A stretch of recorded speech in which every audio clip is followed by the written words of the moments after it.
मेरे प्यारे बच्चों, आप सभी का स्वागत है अपने YouTube चैनल सीबी और एजुकेशनल जोन पर। मैंने पिछली क्लास में आपको डिस्कस किया था आपके साथ कि रसायन विज्ञान का इतिहास क्या है और उसके जितने भी ब्रांच बन सकती थी, शाखाएं बन सकती थी मेन उनके बारे में डिस्कस किया था। आज मैं सबसे पहला टॉपिक जो इम्पोर्टेंट है, जहाँ से मैटर द्रव्य के बारे में बताएंगे, जो आप बचपन से पढ़ते चले आ रहे हो, क्लास 6, 7, 8 से पढ़ते चले आ रहे हो। ठीक है, तो आज मैं मैटर के बारे में बताऊंगा। द्रव्य क्या है, द्रव्य कैसे उसको क्लासिफाई किया गया, वर्गीकरण क्या है उसका। हमने देखा कि भौतिक वर्गीकरण करेंगे और रासायनिक वर्गीकरण करेंगे। इस तरह हम सारी चीज़ें बातें डिस्कस करेंगे उसके साथ। ठीक है, तो सभी लोग मेरे साथ बने रहिए। देखिए, सबसे पहले बात करेंगे कि द्रव्य क्या है। द्रव्य क्या होता है, बताओ बेटा। द्रव्य क्या होता है? जो स्थान घेरता हो। सबसे पहली बात है क्या है, द्रव्य क्या है? जो स्थान घेरता हो,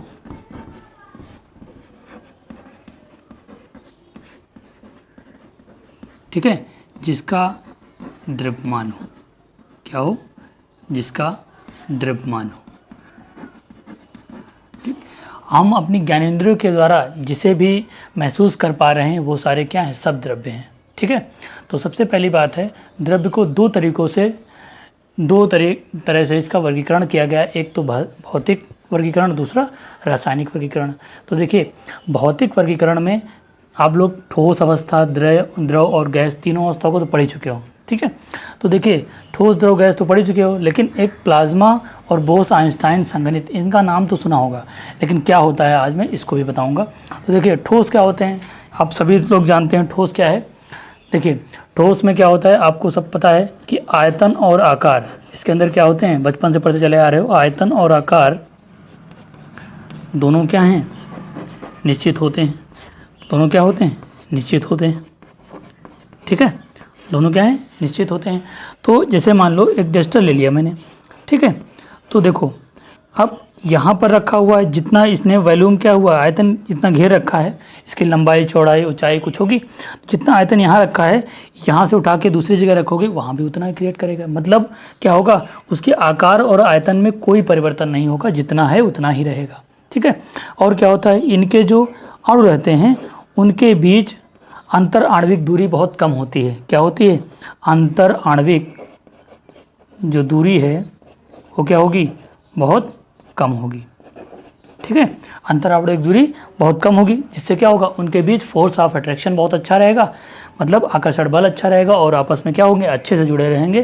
तभी क्या होता है, वो सब क्या कहलाएंगे? ठोस अवस्थाएं कहलाएंगी। ठीक है, अब इनको बात करेंगे तो हमने क्या कहा, आयतन और आकार दोनों क्या होते हैं? निश्चित होते हैं। लेकिन अगर द्रव की बात करें, जैसे एक बीकर ले लो, ठीक है, क्या है, एक बीकर ले लिया हमने,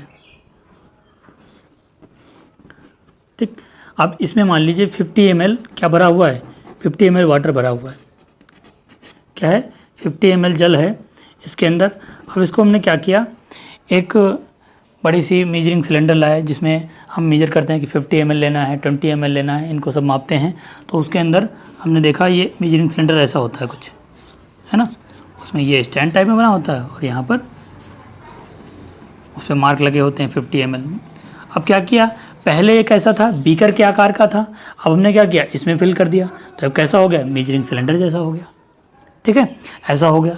तो इसका मतलब इसका आकार निश्चित नहीं है। 50 ml था, 50 ml अभी भी है, लेकिन आकार इसका निश्चित नहीं। पहले इस आकार का था, अब इस आकार का हो गया। तो इसका मतलब इसमें लिख सकते हो कि आयतन तो क्या है, आयतन तो निश्चित है, आयतन क्या है, निश्चित है, लेकिन आकार क्या है, अनिश्चित है। ये सब आप लोगों ने बचपन से पढ़ा हुआ है, 9th में अच्छे से पढ़ा हुआ है, लेकिन मैं थोड़ा सा रिवीजन करा दे रहा हूँ, ताकि आपको शुरुआत से लगे कि हाँ कुछ नया नहीं, उससे रिलेशन करके हम एक्सपेंड करके उसको थोड़ा व्याख्यात करके पढ़ रहे हैं। ठीक है, तो निश्चित आकार, आयतन निश्चित, और आकार क्या होगा, अनिश्चित होता है, क्योंकि जिसमें भरोगे उसी के आकार का हो जाएगा। तो आकार क्या है, फिक्स नहीं रहता है। ठीक है, इनके बीच जो अंतर आणविक दूरी होगी वो क्या होगी, इनकी अपेक्षा थोड़ा और अधिक होगी, इनकी अपेक्षा क्या होगी, अधिक होगी। ठीक है, तो ये बात हो गई किसकी, द्रव की। छोटी छोटी बातें मैं बता रहा हूँ, ये आप लोगों को वैसे पता होगा, लेकिन आपको ये पता होना चाहिए कि कैसे कैसे क्या चीज़ें इसके अंदर होती हैं। ठीक, तीसरी स्टेट क्या है, गैस। कौन सी, गैस स्टेट है। देखो बेटा, तीसरी क्या है, गैस। अब देखो गैस में कौन से हैं, गैस का क्या है, जैसे एक हमने क्या लिया,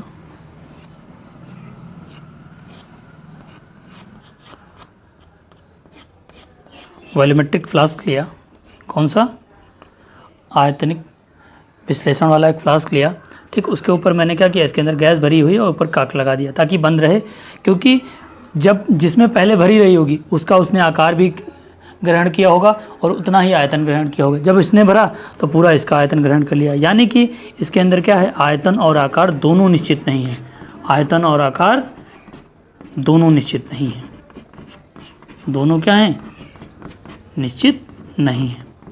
बात समझ में आ रही, दोनों क्या है, निश्चित नहीं है। ये हो गया, ठीक है। गैस के अंदर क्या है, आयतन और आकार दोनों निश्चित नहीं है और इनके बीच जो अंतर आणविक दूरी होती है वो बहुत ज़्यादा होती है, बहुत दूर दूर होते हैं, तो क्या करते हैं वो आपस में एक दूसरे में क्या करते हैं, अटैक नहीं कर पाते हैं, ठीक है। तो ये बात हो गई, तो ये हो गए कौन से, गैस की बात हो गई, ठीक है। और बहुत सारी चीज़ें इसमें बहुत अच्छी सी चीज़ें पढ़नी है कि गैस के अंदर कौन कौन से बल लगते हैं, इन सब के बारे में हम आगे चल के पढ़ेंगे जब गैस अवस्था पढ़ेंगे, ठीक है। अब बात करते हैं प्लाज्मा और बोस-आइंस्टाइन। यहाँ समझ लो ये कौन कौन सी स्टेट होती हैं, ठीक है। जैसे ऑप्शन में आपके आएगा कितनी स्टेट होती है, तो 5 वैज्ञानिक वाली मिला के। देखिए अब क्या है, प्लाज्मा क्या होती है, देखिए जो आयन मंडल होता है वहाँ पर अगर टेम्परेचर 10⁻7 केल्विन हो, 10⁻7 केल्विन अगर ताप हो, ठीक है, इतना केल्विन क्या हो, ताप हो, तो वहाँ पर क्या होता है, जैसे हाइड्रोजन है और हीलियम है, ये सब क्या करते हैं, एक इलेक्ट्रॉन त्याग देते हैं और H+ और इलेक्ट्रॉन बनाते हैं, ठीक है। हीलियम भी क्या करेगा, एक इलेक्ट्रॉन त्याग देगा और हीलियम प्लस बनाएगा। बात समझ में आ रही, ठीक। तो ये जो बना हुआ है क्लाउड टाइप का, यही कौन सी स्टेट कहलाएगी, कौन सी अवस्था कहलाएगी, प्लाज्मा अवस्था कहलाएगी। बात समझ में आ गई होगी। जब 10⁻7 केल्विन टेम्परेचर हो तो वहाँ पर क्या होगा, हाइड्रोजन और हीलियम सब क्या करेंगे, अपने आयन में टूट जाएंगे, तो ऐसी अवस्था एक बन जाएगी जिसको क्या बोलेंगे, प्लाज्मा अवस्था बोलेंगे। अब समझते हैं बोस-आइंस्टाइन संघनित अवस्था कौन सी है, ठीक है। तो देखिए दूसरी क्या है, समझना ध्यान से। बोस-आइंस्टाइन संघनित अवस्था क्या है, देखिए बोस-आइंस्टाइन संघनित अवस्था क्या है कि इन्होंने क्या कहा कि जो बोसान होते हैं, बोसान, ठीक, फ्रेयॉन्स होते हैं, बोसान होते हैं, आगे कक्षाओं में पढ़ोगे जब आप लोग BSc MSc करोगे तो वहाँ पर पढ़ाया जाएगा।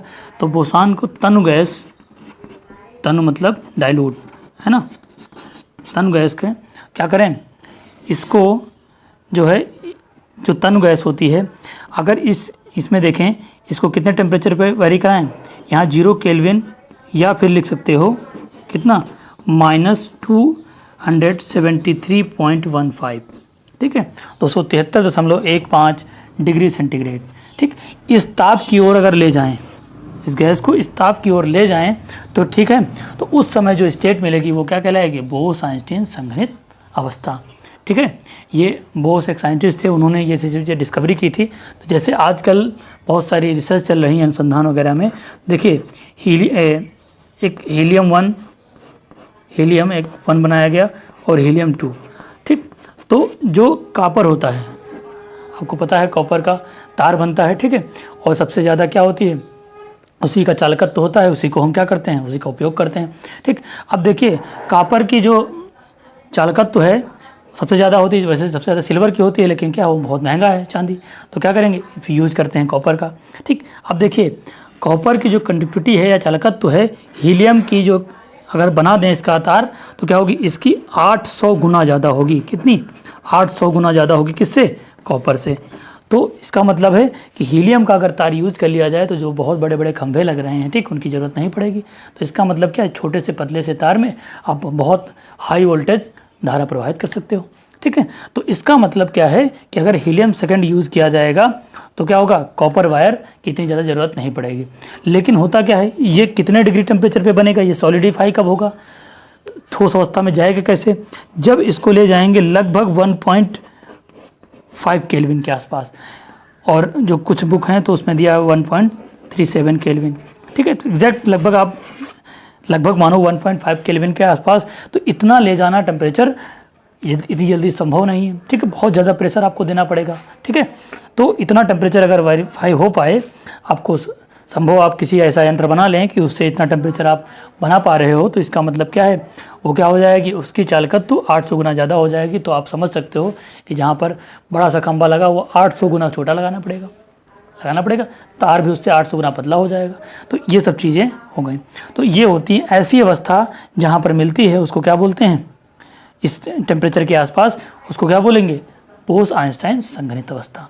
आई होप आप लोगों को ये समझ में आया होगा, ठीक। ये होती हैं पांचों अवस्थाएं भौतिक वर्गीकरण के अंदर, ठीक। अब बात करेंगे हम रासायनिक वर्गीकरण की। बात समझ में आ रही, ठीक है। चलिए देखते हैं रासायनिक वर्गीकरण क्या है। देखो बेटा, रासायनिक वर्गीकरण को दो तरीके से बांटा गया है, एक तो शुद्ध पदार्थ के रूप में और दूसरा मिश्रण। अब मिश्रण को सुनते चले आ रहे हो, समांगी मिश्रण होता है, एक विषमांगी मिश्रण होता है, ठीक है। समांगी मिश्रण वो है जहाँ पर समान रूप से, ध्यान दीजिए, समान रूप से सूक्ष्म स्तर हो, क्या हो, समान रूप से सूक्ष्म स्तर हो, ठीक है। होता क्या है, समान रूप से सूक्ष्म स्तर का मतलब है कि उसके जो पार्टिकल हैं, अगर वो कण हैं आपस में क्या हो जाएं, अगर उसके अंदर घुल गए, जैसे शुगर की बात करें, शर्करा की बात करें, चीनी की बात करें, वो क्या हो जाए, अगर हम जल में उसको घोल रहे हैं तो इसका मतलब क्या है, उसके मॉलिक्यूल उसके अंदर क्या हो गए होंगे, जितने भी अणु होंगे उसके अंदर क्या होंगे, घुल गए होंगे, तो हमें दिखते नहीं, नग्न आँखों से वो नहीं दिखते हैं। तो ऐसे जो मिश्रण है वो क्या कहलाएंगे, समांगी मिश्रण कहलाएंगे, ठीक है। लेकिन विषमांगी मिश्रण क्या होते हैं, जैसे आपने क्या किया, बालू लिया, पानी में डाल दिया, जल में डाल दिया, तो ऐसा मिश्रण क्या कहलाएगा, विषमांगी मिश्रण। इन दोनों मिश्रणों को अगर हम अलग करना चाहते हैं तो भौतिक विधि द्वारा अलग कर सकते हैं। बात समझ रहे हो, भौतिक बहुत सारी विधियाँ होती हैं तो उनके द्वारा अलग कर सकते हैं। लेकिन अगर रासायनिक वर्गीकरण की बात करें तो उसका जो दूसरा पार्ट है उसमें शुद्ध पदार्थ जो है उसको दो तरीक़ों से बांटा गया, एक तो तत्व, दूसरा यौगिक, ठीक है। तत्व और दूसरा यौगिक। अब देखिए यौगिक कौन सा हो सकता है, कार्बनिक यौगिक हो सकते हैं और कार्बनिक यौगिक। मैंने जब पहली क्लास ली थी तो उसमें आपसे बताया था कि शुरुआत में जैसे हम हाई स्कूल तक क्या पढ़ते हैं कि बायोलॉजी, केमिस्ट्री, है ना, और फिजिक्स सब एक में पढ़ते हैं, ठीक है। फिर क्या करते हैं, उसका बहुत अच्छा विस्तृत नॉलेज करने के लिए हमने अलग अलग पार्ट में उसको डिवाइड कर दिया, और अच्छा लेने के लिए हमने क्या किया, केमिस्ट्री को, जो रसायन विज्ञान है, उसको 4 ब्रांचों में डिवाइड किया, 4 शाखाओं में बांटा। तो जैसे पहली शाखा कौन सी थी, हमने बताया था भौतिक रसायन, दूसरी अकार्बनिक रसायन, तीसरी कार्बनिक रसायन और चौथी विश्लेषित रसायन, ठीक है, जिसके अंदर हम लोग प्रैक्टिकल वगैरह करते हैं, ठीक है। तो देखिए अब जैसे हम कार्बनिक रसायन की बात करें तो इसके अंदर सिर्फ कार्बन के यौगिक के बारे में पढ़ा जाता है, लेकिन अकार्बनिक के अंदर सारे और बाकी सब छोड़कर क्या पढ़ा जाता है, अकार्बनिक रसायन के अंदर। लेकिन भौतिक रसायन क्या है, वो सिर्फ नियम और सिद्धांत को बताता है कि इसके अंदर कैसे लागू होंगे दोनों के अंदर, ठीक है। इतनी बात हो गई कार्बनिक और अकार्बनिक रसायन। जैसे हम बात करें बेंजीन की, बेंजीन कैसा है, बेंजीन क्या है, ये एक कार्बनिक रसायन है। लेकिन अकार्बनिक काम करें जैसे सल्फ्यूरिक अम्ल, ये क्या है, अकार्बनिक, ठीक है। ये हो गए यौगिक, और यौगिक के अंदर कार्बनिक और अकार्बनिक। अब तत्व की बात करें, ठीक है। अब देखिए तत्व की हेडिंग डालते हैं, एलिमेंट्स होता क्या है तत्व, फिर वहाँ से स्टार्ट करते हैं। इतनी बात आप लोगों को समझ में आ गई होगी, ठीक है। इसका स्क्रीनशॉट लीजिए, वैसे लिख भी लिया होगा यहाँ से। मैं इसको मिटाता हूँ, फिर स्टार्ट करता हूँ तत्व से, ठीक है। चलो देखो,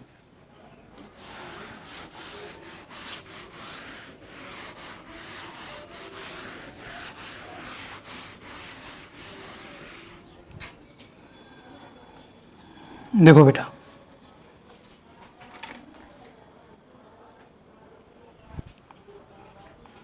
हेडिंग डालिएगा तत्व,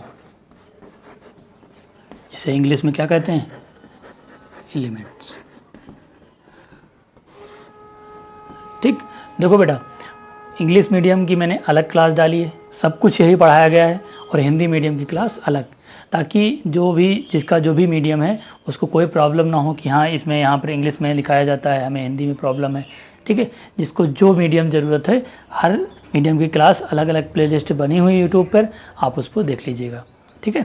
तो एलिमेंट्स क्या होते हैं, देखिए लिखिए इसमें, वे शुद्ध पदार्थ,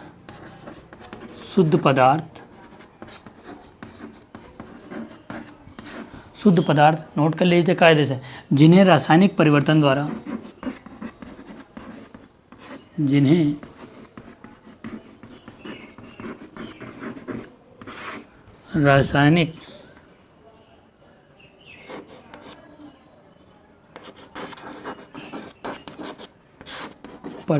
द्वारा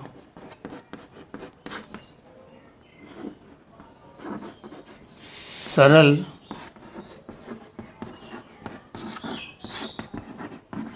पदार्थों में विघटित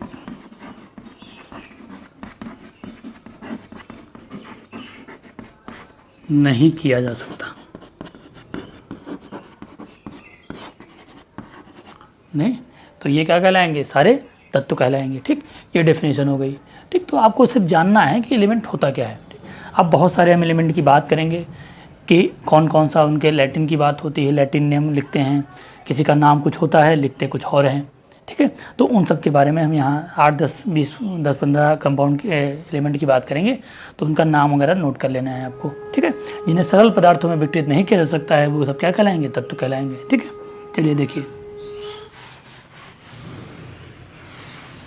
देखो बेटा, अब अगर हम बात करें, देखिए सबसे पहले अगर हम बात करो, जैसे हाइड्रोजन था, ठीक, helium, lithium, beryllium, boron, carbon, nitrogen, oxygen, है ना, fluorine, neon, sodium, magnesium, aluminium, silicon, phosphorus, sulphur, chlorine, है ना। फिर उसके बाद कौन, आर्गन। ठीक है, तो इस तरह के कंपाउंड है, आपको थोड़े बहुत याद रखने हैं। जैसे हाइड्रोजन, इसका तो हाइड्रोजन ही लिखते हैं, क्या लिखते हैं, हाइड्रोजन ही। इसको क्या लिखेंगे, हीलियम। इसको क्या लिखते हैं, लिथियम। इसको क्या है, बेरिलियम। ये क्या है, बोरॉन, कार्बन, नाइट्रोजन, ऑक्सीजन। ठीक है, और देखिए नाम वगैरह मैं वैसे इंग्लिश में लिख रहा हूँ, लेकिन आपको इंग्लिश में ही ज़्यादातर अच्छा याद करो, ज़्यादा सही रहेगा। मैं हिंदी में भी लिख दे रहा हूँ, कोई दिक्कत नहीं है यहाँ पर। Hydrogen,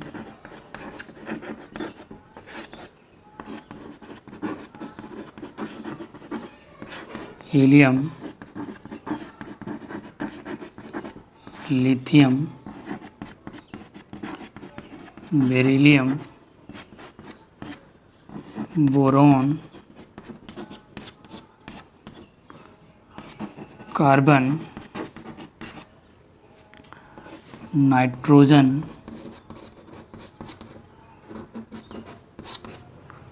oxygen. जैसे जो बच्चे हिंदी में नोट्स बनाते हैं तो फिर उन्हें थोड़ा इंग्लिश से एलर्जी हो जाती है ना। जैसे इसका फ्लोरीन। ठीक है, उसके बाद ये क्या है, नियॉन, सोडियम, मैग्नीशियम,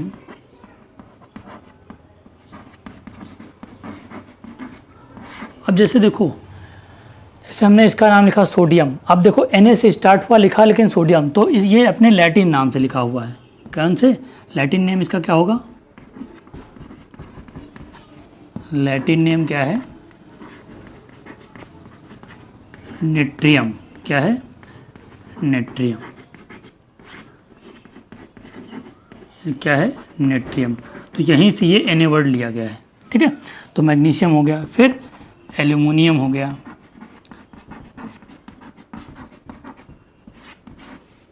की बात करें सिलिकॉन हो गया, फास्फोरस, सल्फर, क्लोरीन, आर्गन। ठीक है, ये सारे लगभग तत्व हैं। ठीक, तो इनका एटॉमिक नंबर क्या है, 1 2 3 4 5 6 7 8, 9 और 10, 11, 12, 13, 14, 15, 16, 17, 18। ठीक है, तो ये कुछ तत्व थे जिनका मैंने नाम लिखा। तो कुछ अपने लैटिन नाम से लिखे जाते हैं, कुछ को देखो दो वर्डों के साथ मिलाकर लिखते हैं, 2 लेटर लिखते हैं उसके, कुछ को अकेला लिखते हैं। तो इस तरह के बहुत सारे तरीके थे उसको लिखने में। देखिएगा, याद करिएगा कि जिसके पीछे ईयम लगा होगा वो सारे धातु कहलाएंगे। अभी आगे चल के हम डिस्कस करेंगे धातु कौन है, अधातु कौन है, इन सब के बारे में अच्छे से पढ़ा जाएगा, कोई दिक्कत नहीं। ठीक है, जैसे हम बात करें पोटेशियम। पोटेशियम क्या है, अपने लैटिन नेम से लिखा जाता है कि ऐसे लिखा जाता है? ठीक है, देखिए जैसे आर्गन के बाद कौन आता है? पोटेशियम। 19 नंबर पे कौन है? पोटेशियम। ठीक है, क्या है? पोटेशियम। बताओ बेटा, पोटेशियम को कौन से नाम से लिखा जाता है, बताइए। देखो अब क्या है, जो के है ये लैटिन नेम है इसका, क्या? कैल्विन। क्या नाम है? कैल्विन। ठीक है, यहाँ से वर्ड लिया गया है के। ठीक है, तो ये हो गया इसका लैटिन नाम। ठीक, तो इस तरह बहुत सारे नाम हैं तत्वों के, तो उनको अलग अलग देख लेंगे। अब ऐसे कुछ का, जैसे आपको परमाणु भार याद रखने हैं। परमाणु भार इसका कितना? 1 होता है। इसका कितना होता है? 4। इसका बताइए। इसका 7, इसका फिर 8, इसका 10, 12, 14, 16 और यहाँ पर फ्लोरीन का कितना? 18 है, 19 के आसपास। इसका 20, ठीक, और इसका कितना हो जाएगा? 23। तो इस तरह आपको थोड़े बहुत आपको पता हो, जैसे फास्फोरस सल्फर का कितना होता है? 32 है ना, क्लोरीन का 35.5, आर्गन का 40। तो ये मैं जब सब पढ़ाऊँगा कि किसका क्या परमाणु भार क्या होता है उसके बारे में, तो वहाँ पर आप कुछ कंपाउंड के बारे में याद रखना है कि 35.5 कैसे आ गया, इन सब के बारे में। तो ये हो गए सारे क्या तत्व के बारे में जानकारी हो गई। आई होप आपको समझ में आया होगा तत्व क्या हैं। हमने क्या कहा? शुद्ध पदार्थ जिन्हें रासायनिक परिवर्तनों द्वारा सरल पदार्थों में विघटित नहीं किया जा सकता, वो सब क्या कहलाएंगे?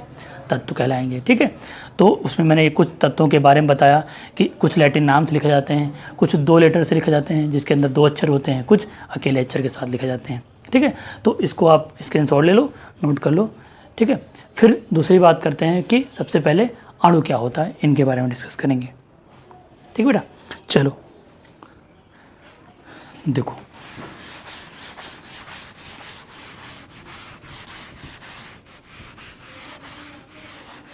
देखिए दूसरा क्या है? अणु।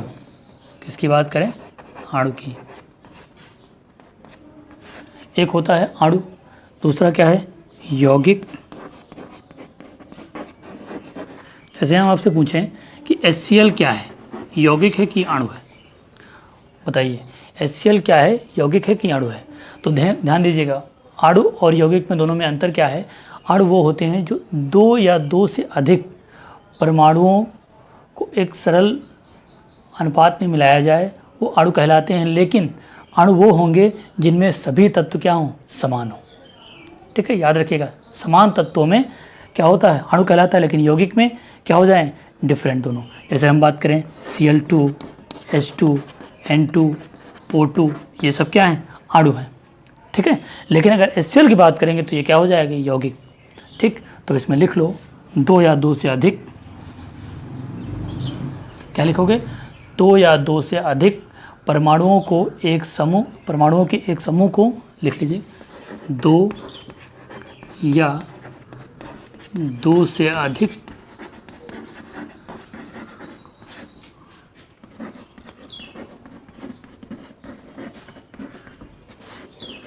परमाणुओं के समूह को क्या कहा जाता है? अणु कहा जाता है।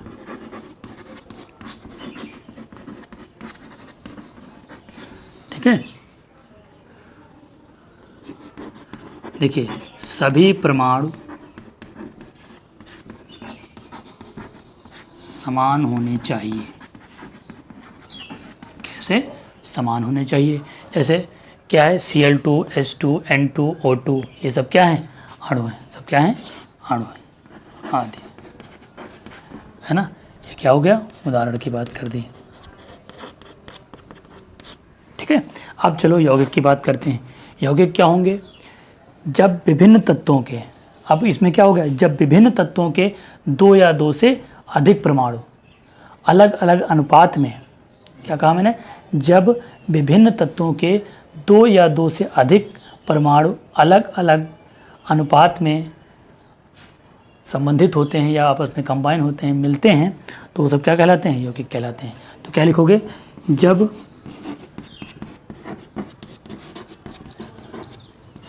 क्या मैंने बोला, जब विभिन्न तत्वों के दो या दो से अधिक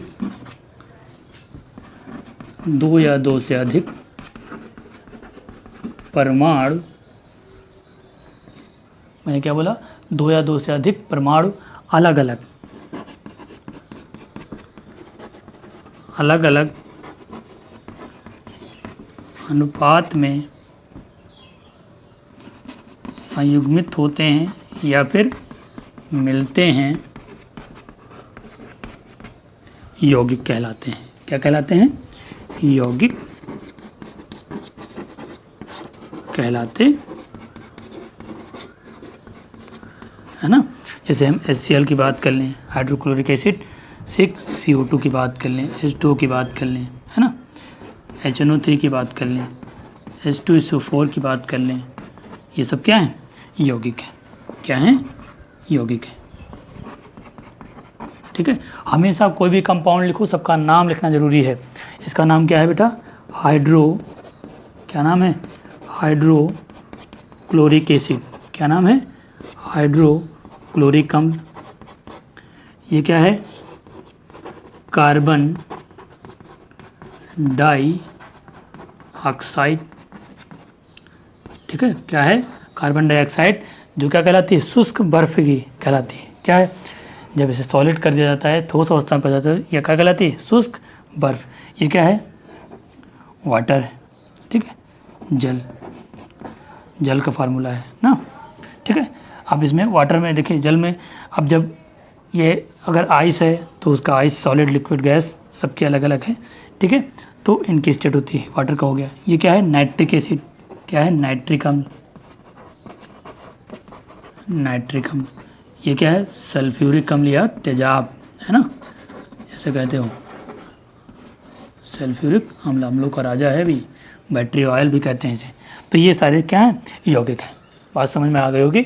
यौगिक और अणु क्या होते हैं, अणु वो हैं जिसमें से दो या दो से अधिक परमाणु आपस में मिले हैं, लेकिन क्या है, वो सेम हो, उनके अंदर एटम क्या हो, सेम। जैसे हम बात करें O3 की, तो देखिए दो से अधिक भी हो गए, इसे क्या बोलते हैं, ओजोन। क्या है, ओजोन। ठीक है, तो ये सारे क्या हो गए, अणु। और यौगिक की हमने बात कर ली कि दो या दो से अधिक परमाणु अलग अलग अनुपात में संयुग्मित हों या मिलते हों, तो यौगिक कहलाएंगे। ठीक है, ये बात हो गई। दूसरी बात याद रखनी है एक, कि सभी जो अणु हैं, सभी अणु यौगिक नहीं है, सभी अणु यौगिक नहीं है। ठीक है, ये बात हो गई। तो ये हमने बात कर ली अणु और यौगिक के बारे में। ठीक है, अब बात करेंगे हम यहाँ से कि द्रव्य के गुणधर्म क्या हैं। ठीक है, और उनका मापन कैसे किया जाएगा, इन सब के बारे में बात करेंगे। ठीक, तो हमने यौगिक और अणु वगैरह कुछ देखा, थोड़ा बहुत द्रव्य क्या देखा, इनके बारे में। फिर चलिए नेक्स्ट हेडिंग डालिएगा, द्रव्य के गुणधर्म और उनका मापन। क्या डालेंगे, द्रव्य के गुणधर्म और उनका मापन, जिसमें से कुछ यूनिट के बारे में देखेंगे हम।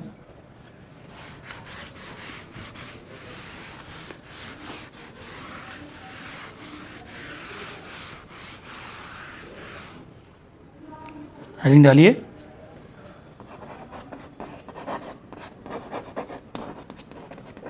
द्रव्य के गुणधर्म और उनका मापन।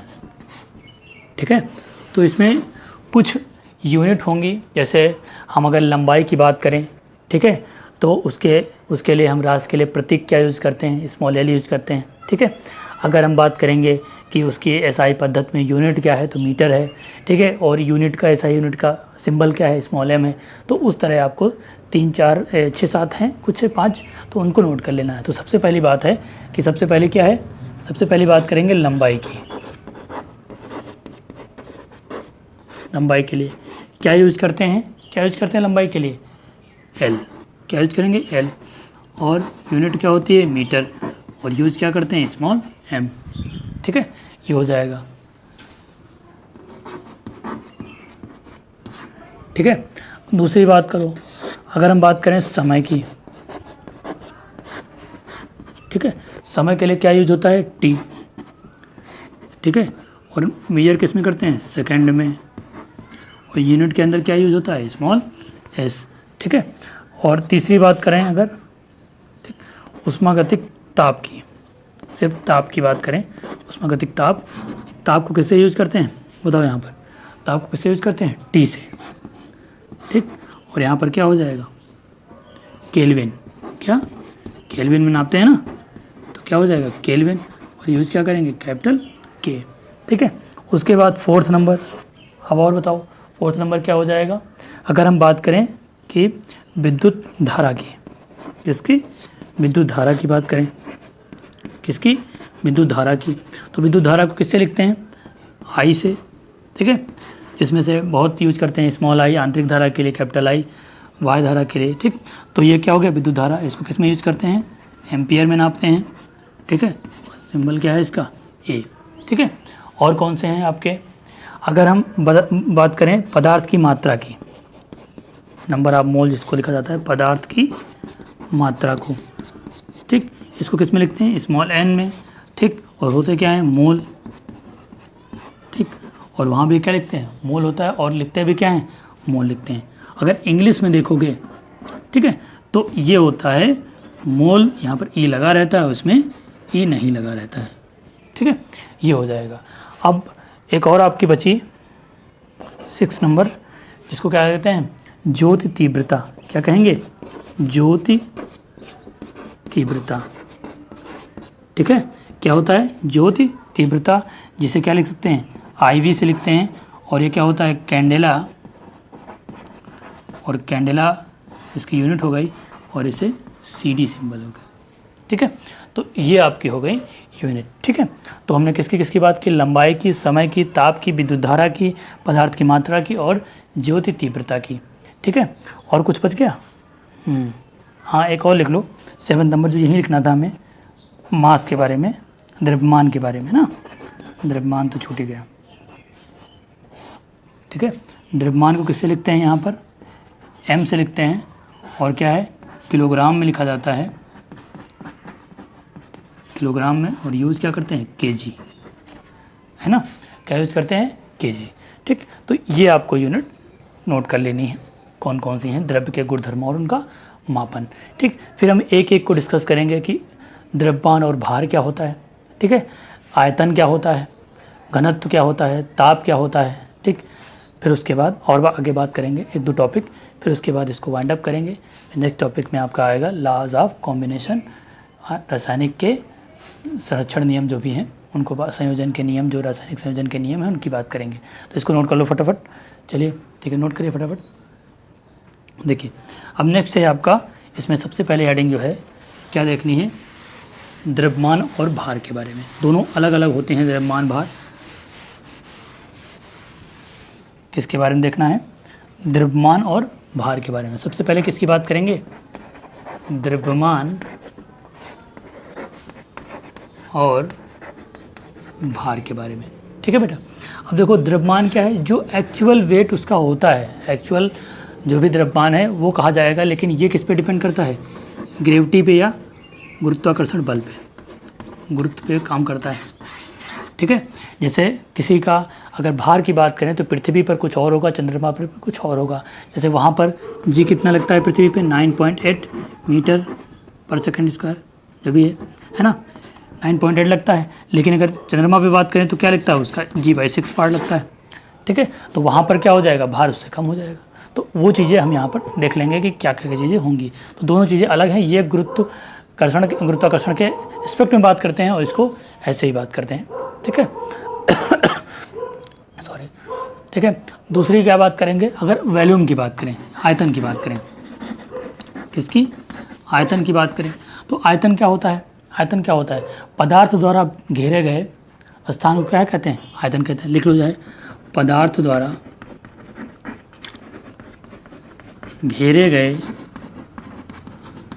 पदार्थ द्वारा घेरे गए स्थान को क्या कहा जाता है, आयतन कहा जाता है।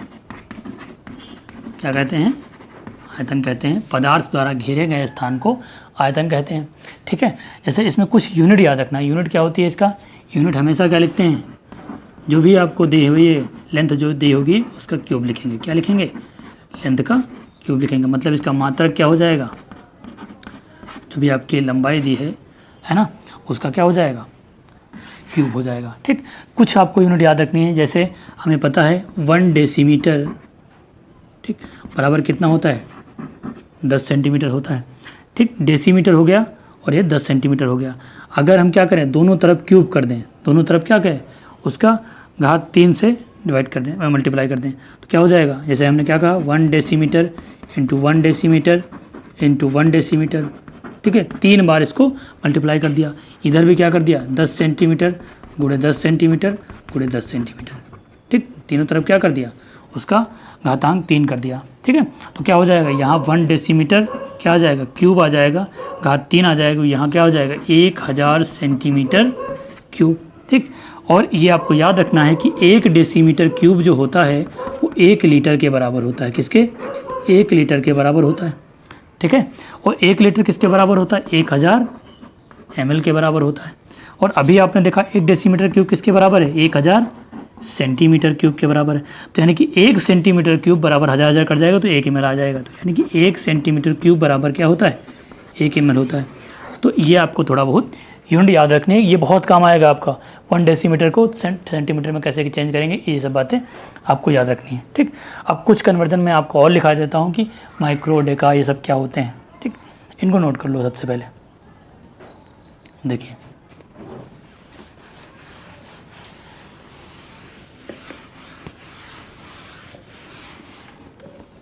देखो बेटा, कुछ आपको यूनिट याद रखनी है, उनमें कौन कौन से क्या क्या होते हैं इनको सबको। जैसे हम बात करेंगे 10, जहाँ पर 10 लिखा होगा इसको क्या कहा जाएगा, डेका कहा जाएगा। क्या कहा जाएगा, डेका, और DA से लिखेंगे। क्या कहा जाएगा, डेका, और इसको क्या लिखेंगे, DA से। या फिर आप क्या लिख सकते हो, हाँ ठीक है, डेका DA से लिखोगे। लेकिन अगर आप बात करें 10 की पावर 2 की, ठीक है, तो ये क्या लिखा जाएगा, हेक्टो। क्या लिखा जाएगा, हेक्टो। और इसे क्या यूज़ करेंगे, H यूज़ करेंगे। अगर 10 की पावर 3 लिखा है तो इसको क्या यूज़ करेंगे, बताइए, 10 की पावर 3, तो इसको क्या यूज़ करेंगे, किलो। क्या यूज़ करेंगे, किलो। और ये किससे लिखा जाएगा, के से। ठीक है, अगर हम 10 की पावर 6 यूज़ करें तो क्या लिखा जाएगा, मेगा। क्या लिखा जाएगा, मेगा। और इसको लिए क्या यूज़ करेंगे, कैपिटल M। ठीक है, मेगाबाइट, गीगाबाइट करते हो ना। 10 की पावर 9 लिखें तो क्या लिखा जाएगा, गीगा। इसको कैपिटल G से यूज़ करेंगे। ठीक, इन सभी यूनिट को आप लोग नोट जरूर कर लीजिएगा। अगर 10 की पावर 12 की बात करें तो ये क्या होता है, टेराबाइट होता है ना, यूज़ करते हो आप लोग, टेराबाइट। ठीक, इसको किससे लिखते हैं, जैसे कहते हैं ना कि ये जो लैपटॉप आया 1 TB का है, इसमें जितनी भी जो मेमोरी है, ठीक है, कितनी है, 1 GB RAM, 1 GB 2 GB 3 GB तो रैम होती है। अगर उसकी हार्ड डिस्क की बात करें तो कितनी, 1 टेराबाइट, 1 TB का 1024 GB। तो अगर बात करें 10 की पावर 15, ये क्या कहलाएगा, 10 की पावर 15 क्या कहलाएगा, पेटा। क्या कहलाएगा, पेटा, पीटा कहेंगे, और इसे पी यूज़ करेंगे। ये तो मैंने पॉजिटिव फॉर्म में दिखा दी कि इनको क्या क्या कहेंगे। अगर 10 की पावर क्या हो जाए, -2 हो जाए, -3 हो जाए, तो उनको क्या बात करेंगे। अगर क्या हो 10 की पावर -3 हो जाए तो इसको क्या बोल लिखते हैं, मिली। क्या लिख सकते हैं, मिली, है ना, मिलीमीटर इसको, तो स्मॉल m से।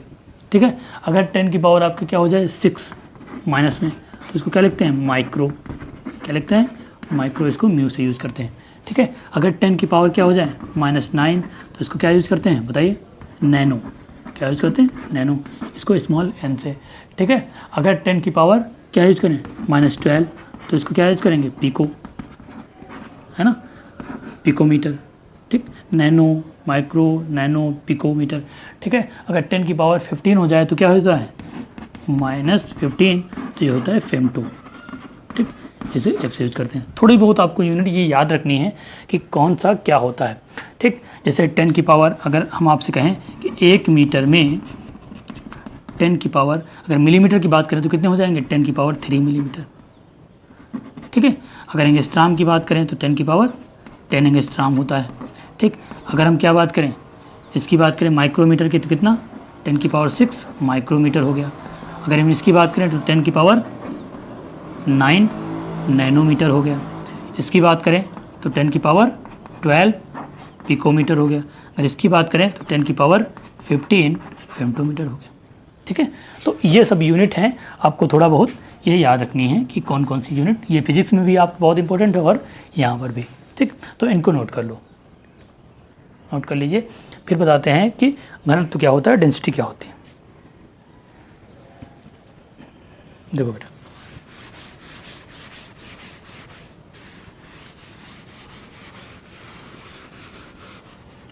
देखो फिर क्या बात करेंगे, घनत्व की, किसकी, घनत्व की या फिर डेंसिटी की। तो डेंसिटी का फार्मूला क्या होता है, D बराबर मास अपॉन वॉल्यूम, ठीक है, ये होता है। तो मास की हमने क्या लिखी, किलोग्राम, वॉल्यूम की मीटर क्यूब, ठीक है। तो ये क्या हो जाएगा आपका, किलोग्राम, ऊपर जाएगा तो मीटर माइनस क्यूब हो गया, ठीक है। अगर हम किलोग्राम को मीटर क्यूब में चेंज करना चाहें सेंटीमीटर में, तो किलोग्राम में 1000 क्या हो जाएंगे, ग्राम, ठीक है। और मीटर कितने हो जाएंगे, 1 मीटर में कितने सेंटीमीटर, 100, तो क्या हो जाएंगे 100 सेंटीमीटर गुणे 100 सेंटीमीटर गुणे 100 सेंटीमीटर। 3 बार लिखा हुआ है मीटर क्यूब, 3 बार लिख लेंगे। तो इसका मतलब क्या हो जाएगा, 1 0 2 0 3 0 4 0, ये कट गए, 2 0 से 2 0, क्या बचेगा, 10 ऊपर एक और बचा, ये बचा। क्या लिख दोगे, बताओ क्या लिखा जाएगा, क्या पहुँच जाएगा, 10 की पावर -3, ठीक है। कितना बच जाएगा, 10 की पावर -3 कितना, ग्राम सेंटीमीटर माइनस क्यूब। अगर इसको डायरेक्ट इसमें चेंज करना चाहें तो ये लिख सकते हैं। इसका मतलब इसकी जगह पर हमेशा जो यूनिट यूज़ होती है वो क्या होती है, ग्राम पर सेंटीमीटर की पावर -3, ठीक। ये हमेशा यूज़ करते हैं। आपको जब भी लिखनी पड़ेगी इसमें लिखा होगा, तो मैक्सिमम आपको ये यूज़ करना रहता है। कहाँ से आया ये चीज़ें मैंने इसे चेंज करके बता दिया, ठीक है। इतनी बात समझ में आ गई। फिर नेक्स्ट बात करते हैं टेम्परेचर की, ये आपका 3rd पॉइंट था। फिर 4th क्या है, टेम्परेचर के बारे में। चलिए देखते हैं टेम्परेचर क्या है।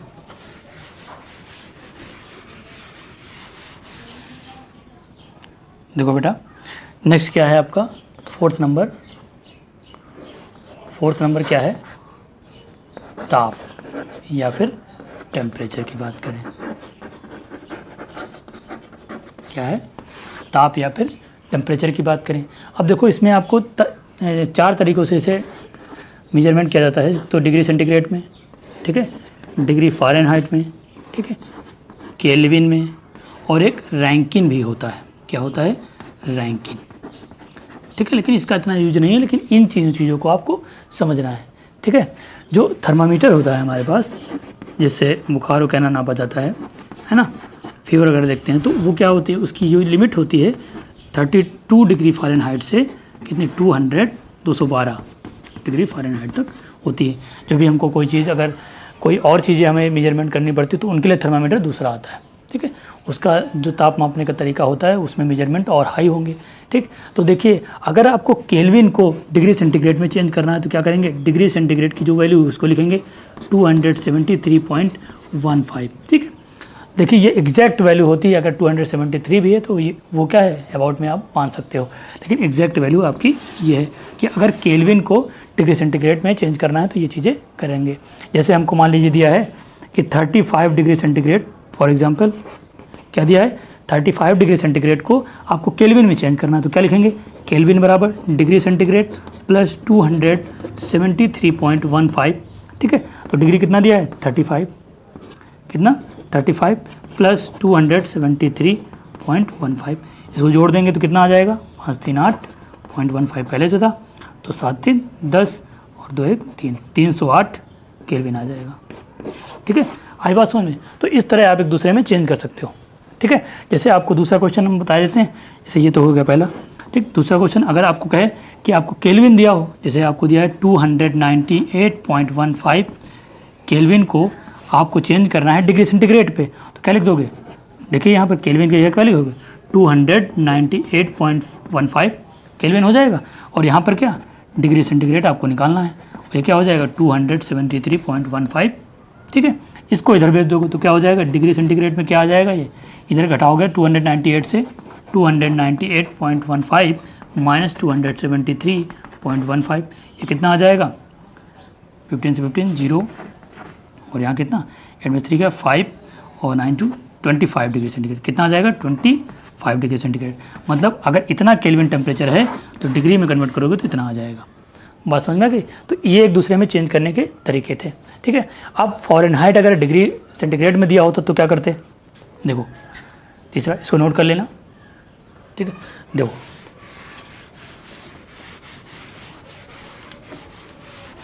अब क्या है, मैंने क्या कहा, अगर फ़ारेनहाइट को डिग्री सेंटीग्रेड में चेंज करना है तो क्या करोगे? एक फार्मूला आपको याद रखना है, F-32/9 डिग्री सेंटीग्रेड अपॉन 5, इसको आपको तैयार रखना है, ठीक है।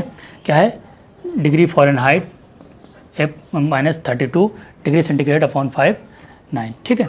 अगर आपसे पूछें कि 0 डिग्री सेंटीग्रेड जो है कितने फ़ारेनहाइट के बराबर होता है, ठीक है, तो अगर आपसे हमने पूछा 0 डिग्री सेंटीग्रेड तो आप क्या लिखोगे? डिग्री सेंटीग्रेड की जगह 0 रख दो, तो जब यहाँ 0 रखोगे तो इसका मतलब क्या हो जाएगा? 0/5, ये सब मल्टीप्लाई हो जाएगा तो क्या आ जाएगा? बताओ, मल्टीप्लाई होकर क्या आ जाएगा?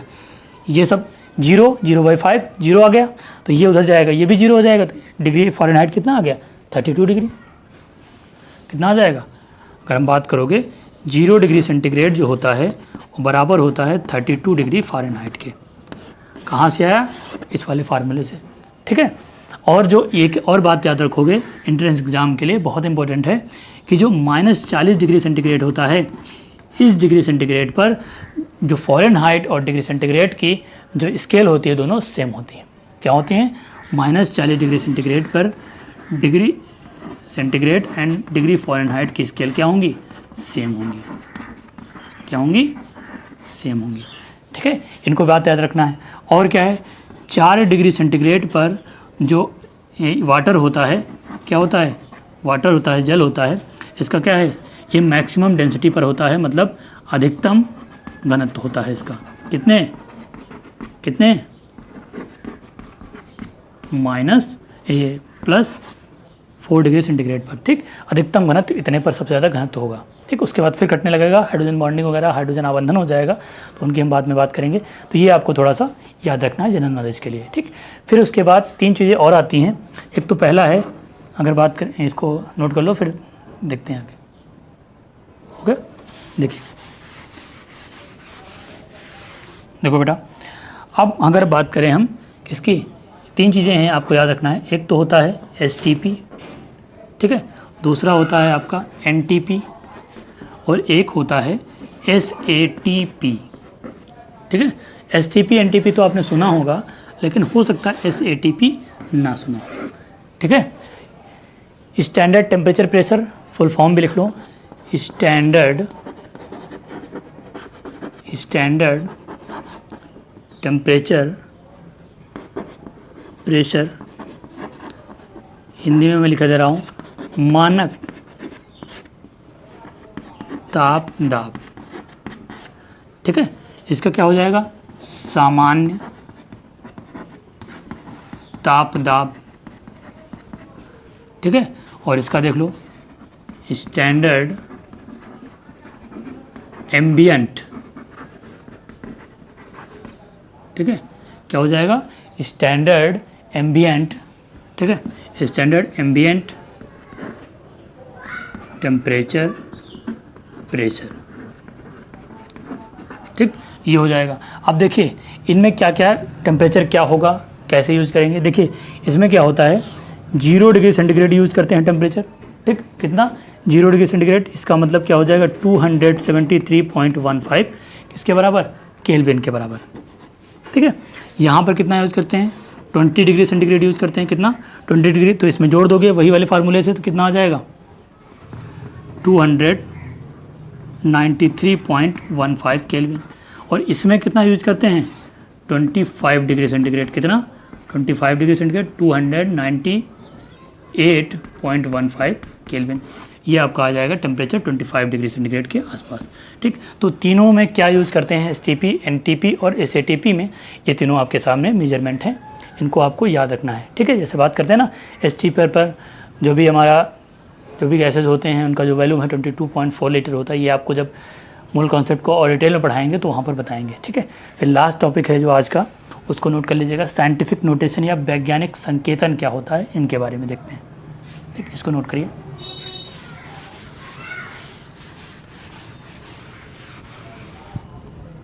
देखिए, फिर साइंटिफिक नोटेशन क्या है, वैज्ञानिक संकेतन।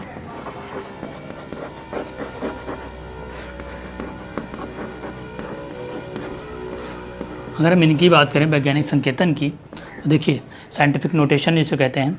जैसे मान लीजिए आपके पास 2 ग्राम हाइड्रोजन है। ठीक है, क्या है 2 ग्राम हाइड्रोजन है, इसके नंबर आप मोल्स निकालोगे, क्या होता है नंबर ऑफ मोल्स का फार्मूला W/m, ये आपको बताया जाएगा। तो ग्राम कितना है 2 ग्राम, और इसका हाइड्रोजन का मॉलिक्यूलर वेट अभी जब लिखा था एलिमेंट के बारे में, तत्वों के बारे में, तो वहाँ क्या बताया था 1 ग्राम पर मोल होता है इसका, किसका मॉलिक्यूलर वेट हाइड्रोजन का। तो ये आ जाएगा आपके पास 2 मोल आ जाएगा। अब देखिए 1 मोल में जो है कितने एटम होते हैं 6.023 × 10⁻23।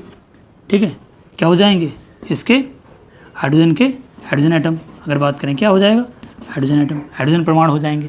लेकिन अब बताओ अगर इनको 10 की पावर में न लिखते, डायरेक्ट लिखते 6023 और ये 20 टाइम्स 0 लगा होता है ना, 20 टाइम्स यहाँ तक, तो देखिए अब ये इतने जीरो लगे होते तो इनको लिखने में बड़ी प्रॉब्लम होती। तो इनको क्या है सरलता से लिखने के लिए हमने क्या बनाया, एक वैज्ञानिक संकेतन मान बनाया गया।